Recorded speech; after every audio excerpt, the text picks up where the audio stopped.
कलयुग के राजा श्री अनंत बलवंत हनुमंत लाल जी की दुआ लीजिए और जरूरत पड़ने पर दबा भी लीजिए। इसका ठीक उल्टा कीजिए। पहले आइए, बीमारी भगवान करे ना बने, धोखे से काऊ दुश्मन की नजर लग जाए, बीमारी बन जाए, तो पहले दवा लेना।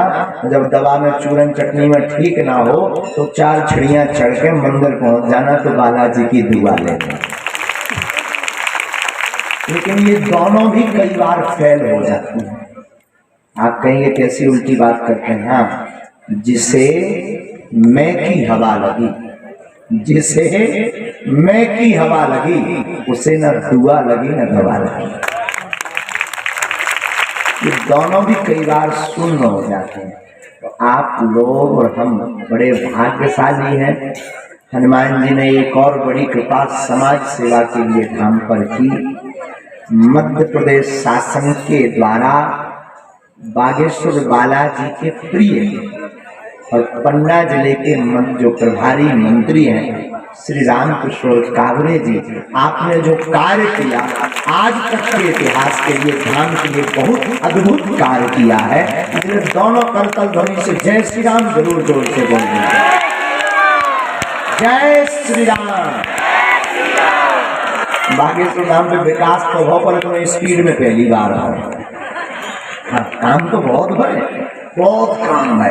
मतलब बालाजी की कृपा वाले अलग है, लेकिन किसी व्यक्ति विशेष की भावना के जो कार्य है वे तो बहुत बड़े। काऊ में मंदिर बनवाओ, काऊ में निर्माण करवाओ, काऊ में पानी को व्यवस्था करी, सरकार ने लाइट की व्यवस्था करी, तो कोई सरकार ने तन को अतिक्रमण भी हटवाओ।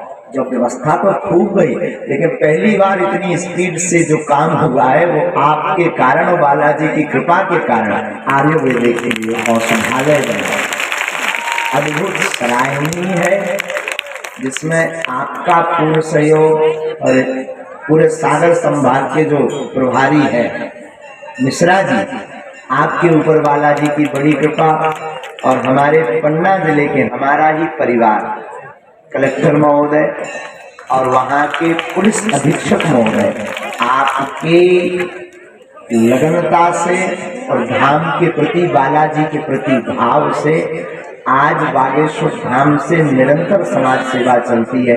कभी भंडारे के रूप में, तो कभी कन्या विवाह के रूप में, तो कहीं सनातन जागृति के रूप में, तो कहीं पर बागेश्वर धाम में मानवता के रूप में समाज सेवा चलती। अब 5वां चरण बागेश्वर धाम पर जुड़ गया, जो औषधि के रूप में प्राचीन पद्धति को जीवंत करने के लिए आयुर्वेद औषधालय के रूप में सेवा करती, जो अनवरत जीवन पर्यंत चलनी है। और निश्चित रूप से श्री बागेश्वर हनुमान जी की ही एक कृपा है। देखो, इस बात को हम कभी मिटाते नहीं। बहुत से लोग कहते महाराज जी आपके पास तो मंत्र है, मंत्र ढूंढो, दवाई ववाई की क्या जरूरत है। वो जो कुतर की व्यक्ति होते हैं वो ऐसा होते हैं, गुरु जी तुम तो मंत्र जाना, सिर दर्द कर लो, कहीं खबा रहा है, मंत्र ढूंढो। मूर्ति बात ठीक है, कुतर्क करने वालों के लिए ये बात बहुत सत्य है, लेकिन दवा का प्रयोग तो स्वयं भगवान ने अपने हाथ से किया। जब लक्ष्मण जी को लक्ष्मण शक्ति लगी, तो जो हनुमान जी इतने पे रोग मिटा रहे, संकट कटा रहे, जो पीड़ा हर रहे, वही हनुमान जी जानते थे कि कलयुग के आदमी बहुत बुद्धू होंगे। हमें पता तो कलयुग को आदमी बहुत विचित्र, अगर हम ये लीला नहीं करेंगे, ये नाटक नहीं करेंगे दवा का, तो कलयुग के आदमी को जय हनुमान ज्ञान मनता घर भर में, हे महाराज भटा खाओ, पेट भरा रहा और मिटा दो, यही में भी दे रहेंगे, वो दवा लेंगे ही नहीं। तो भगवान को ये पूर्व में ही ज्ञात था, इसलिए राम जी ने लक्ष्मण जी से कहा कि कुछ कौतुक करो। लक्ष्मण जी को लक्ष्मण शक्ति लगी, हनुमान जी संजीवनी बूटी लेने गए, लंका से सुसैन वैद आया, और इस लीला को करके राम जी कहना चाह रहे कि अगर तुम्हारे जीवन में बीमारी आ जाए तो मंत्र तो काम करते हैं, लेकिन पहले दवा का, औषधि का प्रयोग करना, जो हमारे भारतीय प्राचीन पद्धति है। जब उससे ठीक ना हो तब मंत्र का प्रयोग करवाना। इस लीला का तात्पर्य भगवान का यह है। तब तो लक्ष्मण शक्ति के लिए, हनुमान जी के लिए आपने पढ़ा होगा ना, हनुमान जी संजीवनी बूटी लेने गए, लाए सजीवन लखन जियाए, श्री रघुवीर हरषि उर लाए। लक्ष्मण जी के प्राण बचाए श्री हनुमान जी ने संजीवनी। और हनुमान जी जैसा ज्ञानी कोई हो ही नहीं सकता। धन्य है वीर बजरंगबली, जिनके धाम में हम बैठे हैं, जहां पर आपके कारण और भारत सरकार, मध्य प्रदेश सरकार के कारण और सबके सहयोग के कारण जो औषधालय खुला है, जिस धाम में खुला, दोनों का मैचिंग बहुत खतरनाक है। धन्य रे वीर बजरंगबली, वही लीला बागेश्वर धाम पे कर दी। उनसे कहा संजीवनी बूटी लाओ, लेकिन जब बूटी लेवेगा तो पूरा पहाड़ चमकत रहा है। तो धन्य है हनुमान जी के बोले अब एक बूटी कम खोजिए, सीधो पहाड़ ही ले चलो। महानवा ये बात हम इसलिए कहना चाहते कि हनुमान जी ने औषधालय भी अपने नजदीक ही खुलवाओ। 4 चिड़िया चढ़ो सो मंदिर, 4 चिड़िया हो करो सो बढ़िया अस्पताल खोल दो, औषधालय खोल दो। मानो हनुमान जी कहना चाह रहे कि 2 ही बगल ही में, तुम्हें भगने की आवश्यकता कहीं नहीं है। धन्य हनुमान जी। ज्ञानी नामाग्रगण्यम की जब चर्चा चली है तो हनुमान जी जैसा ज्ञानी कौन हो सकता है। औषधालय खुला है तो हनुमान जी पूरी पहाड़ लेके आए, पूरा पहाड़ इकट्ठा उठा लिया। अब उठा लिया राम जी, बोले पहाड़ तो आपको, लेकिन वेद कौन? तो किसी ने कहा भाई लंका में रहते, जामवंत जी ने कहा लंका में एक सुसैन पे ले आओ। धन्य हनुमान जी। अच्छा आदमी जाते तो दरवाजो खटखटा तो दिया, चलो बीमार पड़े हम दवाई करो दुनियादारी। धन्य हनुमान जी जैसा कौन हो सकता। हनुमान जी वेद नहीं, वेद को मकान में उठा लिया है, सीधो मकान। बोले चलो। तो किसी ने कहा कि मकान क्यों? तो हनुमान जी ज्ञानी नामाग्रगण्यम तो है ही। हनुमान जी मानो कहना चाहते हो कि देखो भाई, अगर हम वैद को ले आते तो वैद नाटक बताता, रावण के डर के कारण के हमारी दवाई तो घर ही छूट गई, आला तो घर ही छूट गए।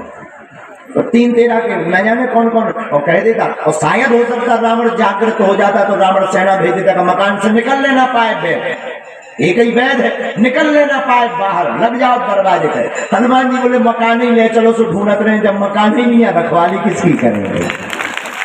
इसलिए हनुमान जी जो है सीधा मकान लेकर के आए और वैद को लाए। वैद ने कहा संजीवनी बूटी लाओ, प्रातः काल होने तक संजीवनी बूटी लेकर के आओ, सूर्योदय ना हो पाए। धन्य है श्री हनुमान जी। सूर्योदय के लिए हनुमान जी वैद से कहते तुम चिंता मत करो, बूटी को नाम बताओ सूर्योदय, तो सूर्य भगवान हमें अच्छे से जाना तरीके से। बोले तुम चिंता ना करो, वे नहीं आएंगे।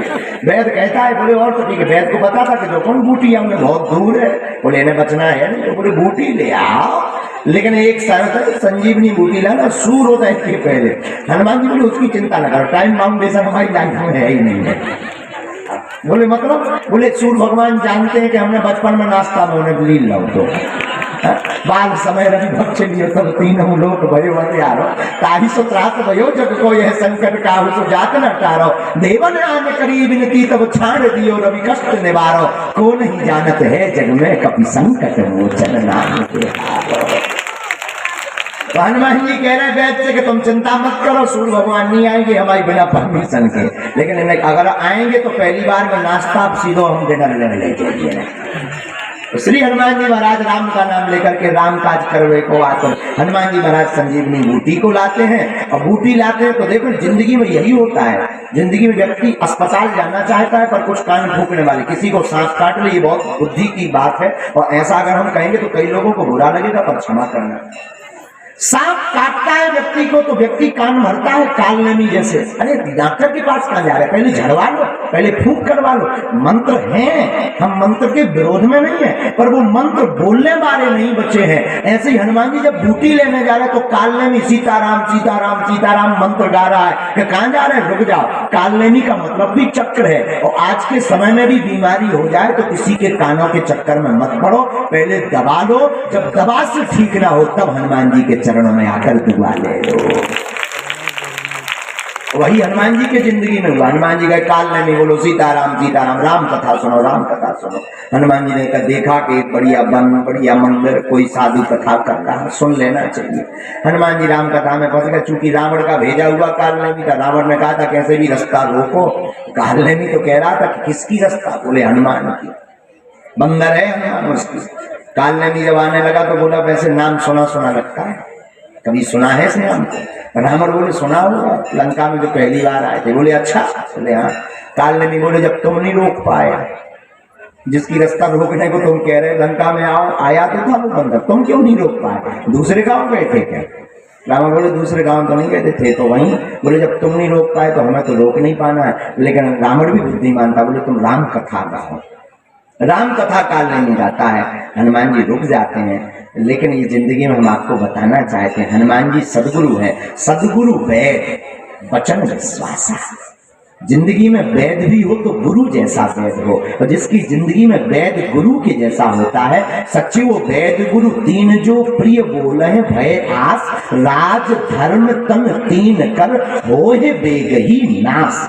जो अपने सचिव को डराता धमकाता है, और सचिव मीठी मीठी बातें अगर अपने अधिकारी को बताना लगे तो उस अधिकारी का नाश होता है। वैद अगर रोगी के हिसाब से मीठी मीठी गोली देने लगे, रोग के हिसाब से गोली ना दे तो उस रोगी का विनाश होता है। सच्चे वो वैद गुरु, गुरु भी शिष्य के अनुसार, शिष्य के प्रभाव के कारण वही की जय में जय मिला उतरा है, कमी ना बताए तो उस शिष्य का नाश होता है। लेकिन सचगुरु सदगुरु वैद वचन विश्वासा। लेकिन जो जिंदगी में हनुमान जी जैसे सदगुरु वैद को पाता है, उसकी जिंदगी में का बेड़ा पार हो जाता। और ये क्षण यहाँ पर मिल गया है कि बगल में हनुमान जी, एक तरफ वैद का औषधालय है, सदगुरु वैद हनुमान जी बनेंगे, औषधि संजीवनी बूटी बनेगी। तो जो जो धाम पर औषधि का प्रयोग करेगा उसका बेड़ा पार हो जाएगा। ऐसा अद्भुत क्षण श्री बुंदेलखंड के वक्ष स्थल पर विराजमान स्वयंभू श्री अनंत बलवंत बागेश्वर बालाजी की दिव्य धरा में हो गया है, जो बहुत ही अद्भुत क्षण है। और एक बार पुनः बागेश्वर पीठ से हम तो देखो यहाँ के सेवादार हैं, हनुमान जी के चरणों में और सन्यासी बाबा के चरणों में प्रार्थना करते। जरूर हमारे मंत्री जी का कोई पुराना नाता होगा बालाजी से, निश्चित है। उसका परिणाम यह है कि आप आए तो 2 बार है, पर उपहार में जो कहते हैं ना गुरु दक्षिणा, आपने दक्षिणा इतनी गजब की दी कि ये दक्षिणा कभी खर्च नहीं होनी है। दक्षिणा ऐसी ही देनी चाहिए। हमें कई लोग रुपया देते, हम 2-4 दिन में उड़ा देते, हमारी जेब में रुपया रहते ही। कई लोग हमको सामग्री देते, कपड़ा देते, वो भी 2-4 दिन में के तो पहन लो या कोई दान में पहुंचा, जो मिलो सके लेते ही पैर। लेकिन पहली बार हमें गुरु दक्षिणा में अस्पताल मिलो, औषधालय मिला, और ये ऐसी दक्षिणा मिली है कि जिसने दक्षिणा दी ना तो उसका कभी नाम मिटना है, और जो हमने दक्षिणा ली ना हमें उसे खर्च कर पाना है। दक्षिणा जिंदगी में ऐसी ही देनी चाहिए। एक बार दोनों करतल ध्वनि तेज जोर से बजाकर ऐसी दक्षिणा के लिए साधुवाद। रामचंद्र भगवान की। क्योंकि आपके अंदर धन्यवाद लेने का भाव नहीं है, लेकिन हमारे आपके लिए इतना बड़ा कार्य किया तो भाव होना चाहिए अपनी तरफ से देने का। और पुनः पुनः बागेश्वर पीठ से साधुवाद, धन्यवाद। और जितने जने से आए हैं, कितने बजे से खुल रहे हॉस्पिटल? सुबह 9 बजे से शाम 4 बजे लो। लेकिन ऐसा नहीं कि तुम पेट प्राण लगे हो तुम घुस जाओ। अब तो एक ही मंगलवार में सब दबियां बिराम। आप जो भी सुन लो, जो भी सुन लो। इसीलिए जो है जिसे वास्तविक जरूरत है वही चाहिए। अब तो तुम सोचो सब फ्री में है, अब कौन का चू लगने दिखाइए। तो गुरुजी ने भी महिमा बता दे कि इस औषधि में संजीवनी बूटी है, तो काली बूटी विराम हो जाए। नहीं, जिसे वास्तविक जरूरत है तो वही जाना। सब लोग इसका सदुपयोग। ये हमारे गड़ा गांव के लिए और इस क्षेत्र के लिए बहुत बड़ी उपलब्धि मध्य प्रदेश सरकार द्वारा प्राप्त हुई है। इसके लिए सबको धन्यवाद। अब हम ज्यादा नहीं बोलेंगे क्योंकि कल मंगलवार है, अभी हमें दरबार भी लगाना है। तो सब लोगों को पीठ से यहीं से खूब आशीर्वाद है। हनुमान जी की खूब कृपा बनी रहे आप पर, और ईश्वर करे कभी आपको दवा की जरूरत ना पड़े। अभी इतना नहीं, अभी बैठे रहिएगा। और आज आपके सुपुत्र का जन्म दिवस भी है, तो जन्म दिवस के उपलक्ष्य में श्री बागेश्वर हनुमान जी के चरणों में आपने यह सेवा समर्पित की है। हमारी बागेश्वर पीठ की तरफ से जो पूज्य दादा गुरु सन्यासी बाबा की परंपरा है, उस पीठ से खूब आशीर्वाद कि आप ऐसे ही दीनहीनों के लिए कार्य मध्य प्रदेश में करते रहें। आपका बालक दीर्घायु और सत्यायु हो। आप लोग जय श्री राम बोलकर इनके बालक को भी आशीर्वाद दीजिए। जय श्री राम, जय श्री राम। तो अब चूंकि छतरपुर वाले श्री कलेक्टर महोदय भी आए थे, पुलिस अधीक्षक महोदय भी आए थे, उनको चूंकि जाना था एक